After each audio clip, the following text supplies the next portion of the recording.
River Heights society की AOA द्वारा भव्य भागवत कथा का समापन बड़े धूमधाम से किया गया। व्यासपीठ पर बैठी कथावाचक ने सभी भक्तों का आभार व्यक्त किया। इस अवसर पर रिवर हाइट्स सोसाइटी की एओए अध्यक्ष गौरव वर्मानी ने श्रीमद् भागवत कथा के आयोजन में सहयोग देने के लिए सभी रिवर हाइट्स सोसाइटी के निवासियों का तहे दिल से धन्यवाद किया। उनकी संस्था द्वारा हो रहा है, लेकिन ऐसा तो नहीं है ना कि हम रिवरराइट निवासी ऐसे ही जाने दें, तो दिल खोल के हम जाने देंगे। रिवर हाइट सोसाइटी के जितने भी भक्त हैं बहुत अच्छे भक्त हैं, बहुत अच्छे भक्त हैं और बड़े मन से सबने आयोजन को सुना है, जीवन में उतारने का भी प्रयास करेंगे ऐसा बोला है। और यहाँ पर बहुत अच्छा हमारा अनुभव रहा। जहाँ भगवान के भक्त होते हैं वहाँ अच्छी ही कथा होती है, बहुत अच्छी यहाँ कथा हुई है। अच्छा, आप तो जगह जगह पूरे देश में जाती हैं कथा करने के लिए, तो यहाँ पे ऐसा स्पेशल क्या आपको दिखा? क्योंकि यहाँ पे एक आपने देखा होगा कि एक अलग ही माहौल है, तो आपको क्या दिखा? सामने लक्ष्मी नारायण मंदिर भी है, तो आपने क्या देखा यहाँ पे? देखिए, हम आयोजन हर जगह करने जाते हैं, लेकिन भक्त अधिकतर ऐसे मिलते हैं कि कुछ कथा सुनते हैं, कुछ नहीं भी सुनते, कुछ मनोरंजन करने ही आते हैं। लेकिन यहाँ पर जितने भी रिवर हाइट सोसाइटी के भक्त हैं सब बड़े प्रेम से कथा सुनने वाले भक्त हैं, कथा प्रेमी हैं। कोई उन्हें मनोरंजन से मतलब नहीं है, किसी चीज़ से कोई मतलब नहीं, कथा प्रेमी है। यही चीज़ सबसे अच्छी लगी हमें यहाँ की। अच्छा, ये जो अध्यक्ष हैं यहाँ के एओ के, आप इनके बारे में क्या कहेंगे? आज इन्होंने मंच से काफ़ी कुछ अपने दिल की बात बताई कि इनको जो है जो कई सालों से इनकी कई चीज़ों का समाधान नहीं हो रहा था, कई जिज्ञासा का धर्म के प्रति समाधान नहीं हो रहा था, वो आप लोगों के सानिध्य में आके समाधान हो गया।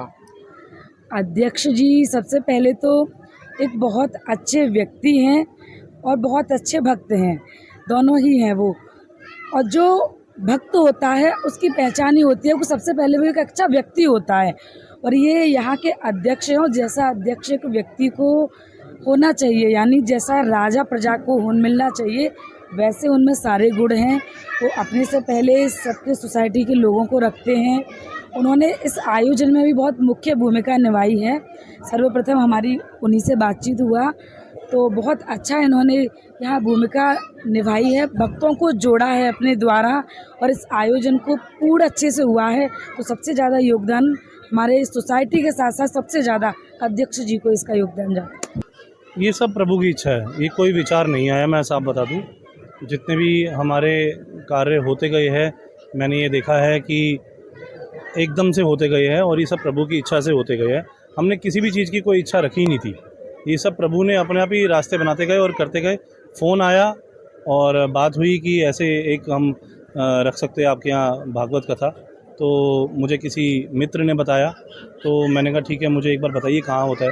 तो वहाँ से पता लगा कि सरस किशोरी जी जो हैं बहुत अच्छी भागवत करती है। मैंने सबसे पहले तो यूट्यूब देखी, यूट्यूब देखने के बाद पता लगा कि इनके जैसी भागवत कथा मेरे ख्याल से पूरे भारतवर्ष में कोई नहीं कर सकता, क्योंकि कथा ही सुनाना सबसे बड़ी बात है।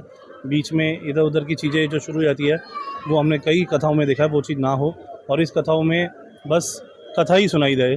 बस यही हमारा उद्देश्य था कि हमारे रिवर हाइट सोसाइटी को ये कथा प्राप्त हो। अच्छा, आज मुझे एक चीज़ का बहुत ताज्जुब हुआ, आपने इतनी भव्य भागवत कथा करा दिया और एओ का 1 रुपया भी इसमें नहीं लगा। जी, ये हमारे रिवर हाइट के समस्त निवासियों की ये ताकत कहते हैं इसे, ठीक है ना। कि हम लोग क्या करते हैं कि जो भी हमारा यहाँ पे उद्देश्य रहा है कि भाई कोई भी कथा कराए या कुछ भी पूजा पाठ से रिलेटेड कराया जाए, तो वो समस्त निवासियों की ताकत लग जाती है। दूसरा, पूज्य श्री किशोरी जी की संस्था द्वारा ये पूरा आयोजन था, सिर्फ योगदान के माध्यम से ही हम लोग इसमें आगे आए हैं, बाकी सारा कुछ सरस किशोरी जी के माध्यम से हुआ है।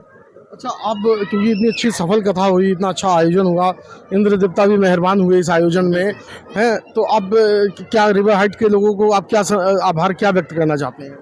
मैं रिवर हाइट के सभी सम्मानित निवासियों को बहुत बहुत आभार व्यक्त करता हूँ। जैसा कि मैंने पहले ही बोला था कि सब प्रभु की इच्छा से होता है, तो मुझे नहीं पता था कि ये रिवर हाइट जो हमारे निवासी हैं इतना प्यार बटोर के देंगे, इतना खुल के दिल बटोर के प्यार दिया इन्होंने और आज दिखा भी है। और पिछले 7 दिनों में एक भी दिन ऐसा नहीं रहा जब निवासी यहाँ पे बैठ के कथा सुन के ना गए।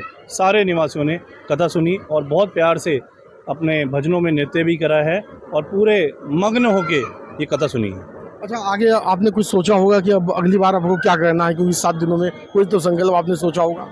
ये संकल्प तो हमारे महाराज जी ने पहले ही दे दिया है। अभी थोड़ी देर पहले इन्होंने बोल दिया कि जैसे कि अभी गर्मियों में करा है तो ऐसा भी मौसम हो जो ठीक ठाक हो सर्दियों में, तो हम कोशिश करेंगे। ये सब प्रभु की इच्छा रही तो हम सर्दियों में भी कराएंगे और महाराज जी के और पूज्य किशोरी जी का आशीर्वाद प्राप्त करेंगे।